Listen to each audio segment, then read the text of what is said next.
रामनवमी कोणत्या दिवशी, 26 की 27? सूर्योदय ज्या तिथीला होतो ती तिथी मानली जाते.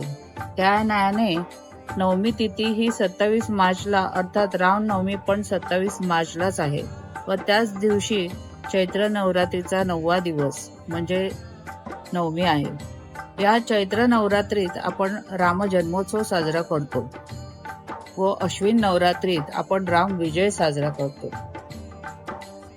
शास्त्राप्रमाणे अष्टमी नवमी एकत्र असल्यास नवमी त्या दिवशी त्याज्य आहे व सूर्योदयापासून असलेली नवमी ग्राह्य म्हणून 27लाच रामनवमी साजरी करावी. भागवत धर्माप्रमाणे हे असे सांगितलं आहे. अगस्त्य संहितेमध्ये व धर्मसिंधू ग्रंथात सांगितले आहे की अष्टमी विधा नवमी म्हणजे ज्या नवमीला अष्टमीचे वेध लागलेत ती नवमी त्यागावी. अगदी पुनर्वसू नक्षत्र असले तरीही व माध्यान्ह म्हणजे दुपारी जरी असली तरीही.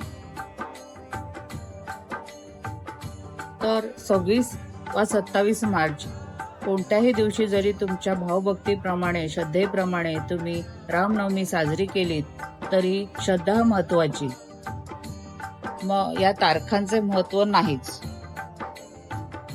तर या नवरात्रीत व या रामनवमीसाठी आपण वाटली डाळ व पणं हे नैवेद्यात जरूर ठेवा.